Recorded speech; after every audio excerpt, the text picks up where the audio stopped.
L'aventure poétique dans laquelle nous sommes aujourd'hui embarqués, voilà maintenant un vivant qui va vous en parler.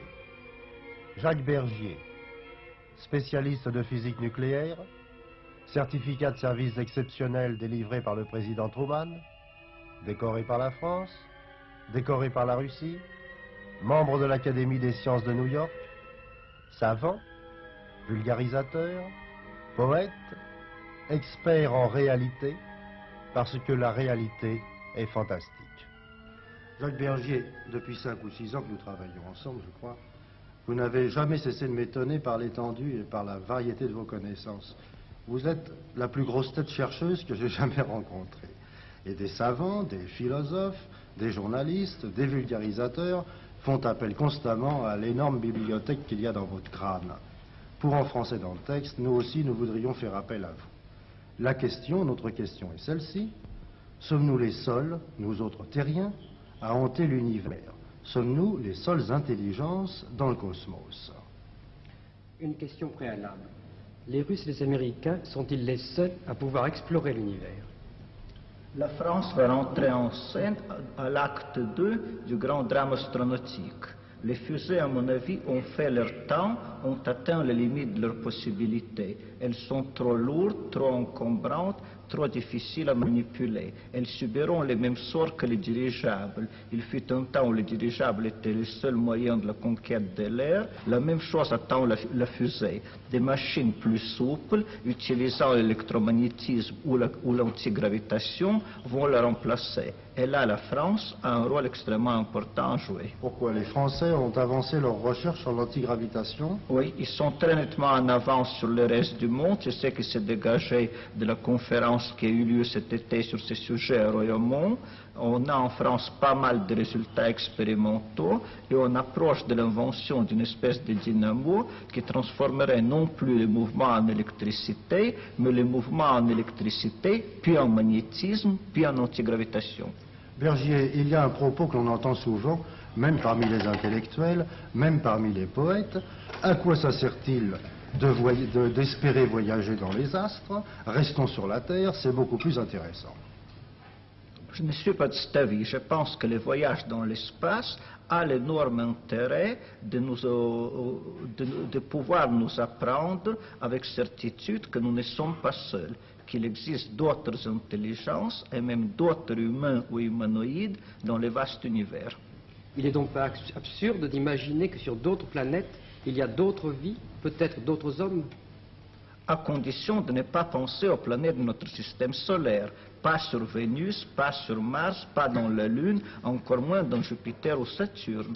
Mais il y a d'excellentes raisons de croire qu'il existe dans notre voie lactée pas moins de 10 millions de planètes ressemblant à la Terre. Même atmosphère, même gravitation. Mais s'il y a d'autres intelligences dans le monde, pourquoi ne nous auraient-elles pas fait signe? Elles nous ont probablement fait signe, encore faut-il comprendre leurs signaux.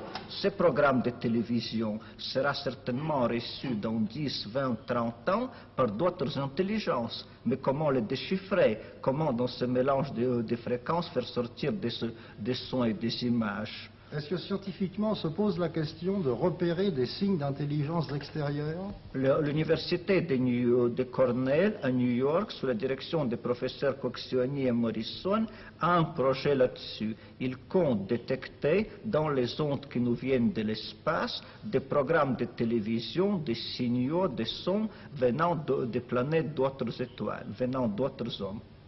Mais ces êtres humains ne sont-ils jamais venus jusqu'à la Terre? Eh bien, ils savent probablement que la Terre existe parce que leur télescope leur permet de repérer les perturbations qui sont causées dans le mouvement du Soleil par les planètes géantes Jupiter et Saturne. À partir de là, les mathématiques leur permettent de déduire que d'autres planètes comme la Terre existent. Très certainement, notre système a dû être traversé des centaines de fois par des fusées genre l'Unique 3 qui ont photographié notre Terre et qui ont ramené ces photos. Il y a une curieuse histoire de satellite de Mars. Oui, l'un des satellites de Mars, Phobos, a une histoire étrange. L'astronome Asaph Hall qui l'a découvert avait déjà écrit à l'époque qu'il avait apparu soudainement et qu'il croyait qu'il était artificiel. Puis on avait oublié cette idée, et l'année dernière, le russe Shklovsky a montré par des observations et des calculs que ce satellite est creux. Or, il n'existe pas, il ne peut pas exister, semble-t-il, de corps naturel creux. On pense donc que des êtres, martiens ou autres, ou des êtres d'ailleurs installés sur Mars, ont dans un passé lointain ramené à l'orbite de Mars un astéroïde et l'ont creusé pour y faire un immense laboratoire. Vous acceptez cette éventualité? La plupart des savants l'acceptent. Le dernier qui était contre Wilkins vient d'annoncer officiellement à la BBC qu'il était d'accord. Mais si ils ont photographié la Terre, s'ils l'ont approchée, cependant, ont-ils débarqué sur notre planète? Ont-ils vécu? Ce n'est pas exclu. Ce n'est pas exclu. Nous avons nous-mêmes mis au point des peintures anti-radar, une machine recouverte d'une peinture anti-radar, débarquant la nuit et repartant la nuit pourrait rester tout à fait inaperçu. Pourquoi n'aurait-il pas laissé de traces alors? Ils ont peut-être laissé des traces, mais ces traces, nous ne savons pas les reconnaître. Il y a les tectites, ces étranges billes de verre que l'on trouve un peu partout, notamment dans le désert du Rub Khali en Arabie, qui sont d'origine extraterrestre d'après leur composition chimique, mais qui pourtant sont en verre, qui n'ont pas l'air d'être des météorites. Après tout, la chirurgie esthétique, ça existe, l'hypnotisme, ça existe. Que peuvent devenir ces techniques dans 1 million d'années? Alors vous imaginez la possibilité de la présence parmi nous d'habitants d'autres planètes? Vous allez jusque-là? Je vais jusque-là, et il arrive des choses curieuses dont on peut se demander si elles ne sont pas des espèces de tests d'intelligence que nous sommes posés, de même que nous posons des tests d'intelligence au singe ou au chat. Il y a le fameux cas de Madame A. L'année dernière à Birmingham, une brave dame s'est présentée pour répondre à l'appel de la Croix-Rouge anglaise. On lui prit une pinte de son sang, on lui donna un bol de soupe chaude de 5 shillings et le répartit dans la nature. On examina le sang, ce n'était pas du sang humain. Il ne correspond à aucun des groupes sanguins, il coagule toutes les variétés du sang humain, mais il ne coagule pas du sang des rats. On a fait des annonces pour que Madame A revienne, on a offert des sommes considérables, Madame A n'est jamais revenue. Madame A, c'est peut-être le nom Madame ailleurs. Oui, qui sait, c'est peut-être un test d'intelligence. Mais est-ce que vous pensez, est-ce que vous imaginez que des intelligences venues d'ailleurs et séjournant sur la Terre auraient aidé à créer des civilisations? Ce n'est pas exclu. Ce n'est pas... Parce que vous admettez le thème des civilisations disparues, de grandes civilisations techniques avant l'histoire humaine. Ce n'est pas exclu. Dans une carte, dans le Boïstan, dans l'Inde, on voit les planètes Terre et Vénus représentées dans la position qu'elles occupaient il y a 11 000 ans, c'est daté par une carte du ciel, et reliées par des flèches. Des légendes hindoues parlent des seigneurs de Xi'an qui sont venus de la planète Vénus apportant le feu, l'arc et le marteau. Si les hommes vont bientôt dans Mars et qu'ils ne trouvent pas de vie, ils pourront peut-être trouver une vie disparue, peut-être des ruines de villes. Oui, ils trouveront peut-être des villes mortes. Cela veut dire donc que la vie a existé. Sommes-nous équipés pour aller la chercher plus loin, cette vie, dans d'autres planètes? Oui, nous sommes équipés d'ores et déjà pour envoyer hors du système solaire des fusées portant des caméras qui iraient jusqu'à une autre étoile et qui reviendraient en utilisant comme énergie d'abord celle du Soleil, puis celle d'une autre étoile. Des expériences de ce genre sont envisagées. C'est ce qu'on appelle l'expérience de la 3e vitesse cosmique. La première vitesse cosmique, c'est Sputnik. La deuxième, c'est l'unique. La troisième, 48,2 km à la seconde, c'est hors du système solaire, vers des autres étoiles. Il y a une date pour ces premières expériences? Janvier-février 60.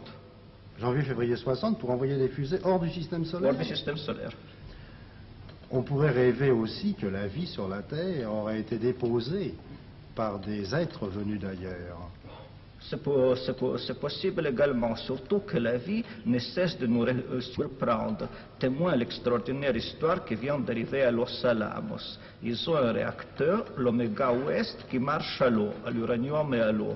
Il y a un mois, en les regardant au périscope, ils sont aperçus que l'eau était trouble. On l'a retirée, on l'a regardée à distance sous le microscope et la télécaméra, et bien des pneumocoques qui avaient muté et avaient donné naissance à une autre race de pneumocoques qui vivent sous des intensités de radiation fantastiques, 500 000 fois la dose mortelle par l'homme.